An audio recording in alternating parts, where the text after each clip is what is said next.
interesting to me is, deep down, I think everybody's a little racist. I think everyone has racist thoughts. I think they say racist things. I think, obviously, they're way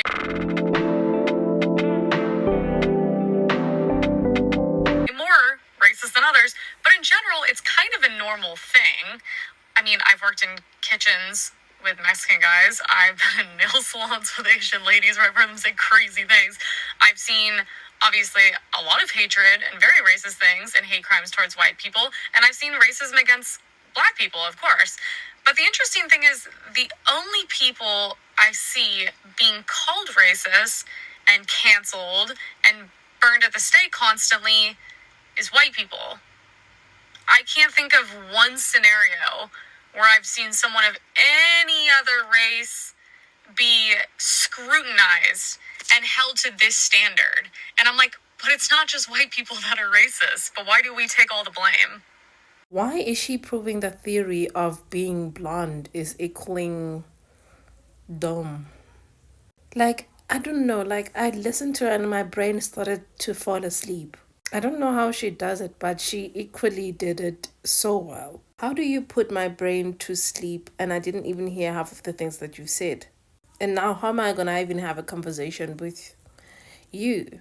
The good thing is there's some white people who can really cook this conversation before I enter it, because we're going to talk about beauty and talk about racism, as she mentions it, and how those layers are intertwined, and how she can see what she's affected by.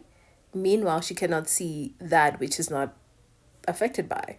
She doesn't care about racism until it affects her. In 2008, LeBron James was the first African-American male to grace the cover of Vogue. Wow, what a huge deal. It was touted as this amazing thing, the first African-American male. But then people on the internet, they noticed something. Something was a little bit off. So this is a propaganda poster during World War I, okay? Destroy this mad brute. This mad brute is representing Germany. You can see he's standing in America. This poster highlights how America was the symbol of civilization in the Western world, and these mad brutes were coming to destroy it. Now, are you really going to stand there and tell me there isn't any similarities? And that's what people were noticing on the internet. They were like, the dress color's the same, the stance is the same, the facial expressions are the same. Seems a little bit iffy, but here's the thing. These elites like Vogue or these companies, they don't actually care about equality, okay? Because if we had equality, they wouldn't be elites. What they care about is making money. And marketing equality is what makes money for them. Why do you think all these companies come out during Pride Month saying, we stand with you guys, Pride Month? Yeah, they don't care. They just want money. So do I think this is racism hiding in plain sight? 100% They just thought we'd be too stupid to notice. And it's going to be a beautiful freaking day when the world realizes this and stops supporting brands that are very clearly one-sided, even though they try to give the illusion. And then as we talk about that we are scrutinizing only white people, meanwhile for the actions that they do deliberately. And I am rather under the impression that this woman, she's conscious and aware of the things that she does. And we're going to find out in the next video that she makes. It's funny, we've gone to a point where it's controversial to just say, I don't believe in white privilege. I do believe in pretty privilege, though. That's a very real thing. And I don't have white guilt. And that's like the craziest thing in the world. Also, I just realized through comments on TikTok, no one reads and no one knows history.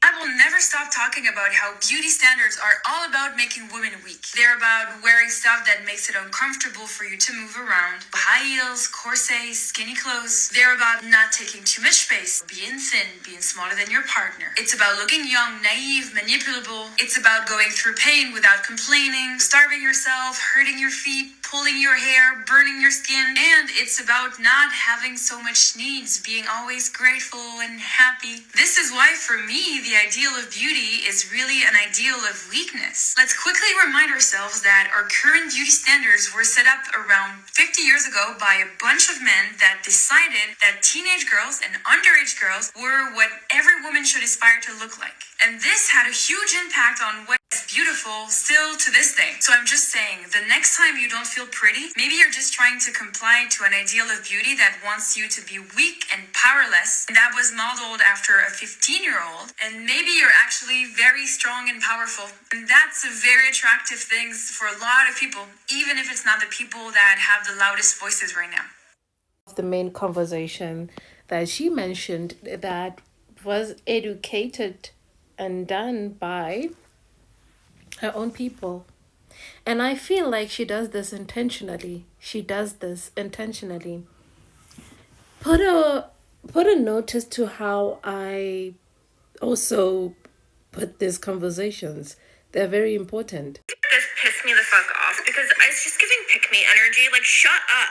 Shut up. You want to be oppressed so fucking bad. And these people have never read a book in their entire life. Like, racism against white people isn't a real thing.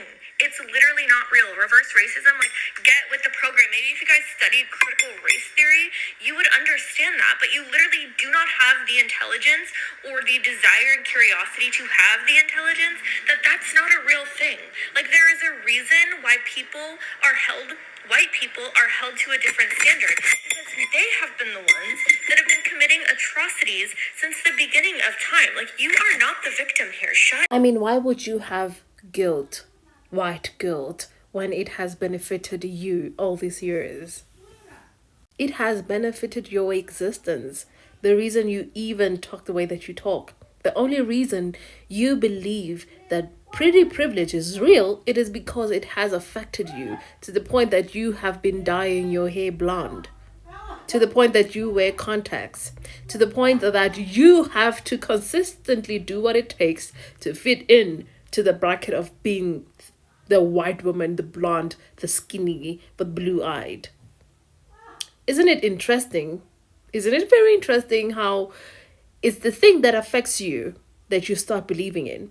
You don't believe in racism against black people. You don't believe that your race can be a factor to your privilege. Because you don't see it, you work hard, you've been working hard your whole life. God damn it, black women have been working so hard. While you started working, we've been working, okay? We never had to rest. We've been working our asses off as black women. We never even had to experience pretty privilege unless it is in this group of what whiteness deems to be beautiful. And this is why I chose these videos to be together, so that we can have this conversation. And I did not want to do majority of the talk. I wanted other white people to do the talk. Because we get tired at one point, of having this conversation with white women, especially white women that look like her. I don't have white guilt. I like them like that. I don't want you to have white guilt so that I can stamp on it. You should be cancelled for your loud mouth. I blame the black men that entertain you too much. It's not going to your head so much. Just imagine, you as a black woman, a black man, you lay with this type of woman, that you're attracted to white women. You lay with this type of woman. You procreate to bring about their half-breeded children. I guess this is one of the reasons why I would never really procreate with a white man, because I cannot stand this. I'm just way too mentally unstable for this. I cannot for the life of me do this. I cannot. I'm sorry. Because what the hell? You're telling me that every race is racist. When have I built a institution that denies your existence based on your race? When have I ever done that? When have I ever went and colonized people and subjugated them to a level of even that is worse than animals? When have I done that? We've never done that. What you experience is prejudice. It's prejudice, and that is different from race. It will never be the same. You'll never compare yourself to me. Ever. So pathetic, stupid bitch. If you are only triggered when you hear this word coming out of a white person's mouth, then you are giving people like me power over you. We all want a future, of equality, we have to first look inward and see how we're contributing to that inequality. Black people wanting white people to not use the N-word is not the reason why inequality exists. Am I being punked with this kind of talking point? Can the cameras come on out? This take is genuinely so insane. We're to blame for inequality because you can't say a racial slur? Skirt, let me correct that. Y'all can say this racial slur. In fact, y'all have said this racial slur and have been saying this racial slur since the literal dawn of time when this word was invented. Y'all just want to be able to say this racial slur without having any societal repercussions like getting fired from your job or getting a two-piece combo in a parking lot. So the only other tactic that some of you guys are left with is to point fingers and racially gaslight African Americans because we don't want to hear y'all say the N-word anymore. Can I just say, I don't think this would be such a big issue if y'all did this for every other slur, for every other group in this country. But for some reason, when it comes to the N-word, some of y'all cannot grasp the idea of living in a world where you cannot say racial slurs like that one anymore, which I personally find sad. Let me tell you something. Nobody has power over me but me. And I have enough self-respect and respect for my community and my history to not let weirdos and racists use the N-word around me openly. A real example of that word having power over me and having power of my community is for us to just sit back and let y'all use that word whenever you want, and we just sit there and cuddle in our seats and shake like we're back in 1854, but it's not 1854 no more, y'all. Ain't nobody being punked around here. And that goes for everybody in this comment section. Ain't nobody being punked around here. Say it with your chest. Come meet me in a parking lot. No, I'm playing on that last part. I can't fight, but I will get you fired from your job. Immigrants fresh off the boat looking for a green card. Yes, they are probably gold diggers, but that's the exception. I'm the rule. Everybody I know who's married right now, they're married to broke-ass. They're married to broke what? Broke me's? Immigrants what? When black people confronted her on the use of the N-word, here was her next video. So a recent video of mine seems to have upset members of a certain community, and all the backlash just really made me, just really do a deep dive, like do a soul search.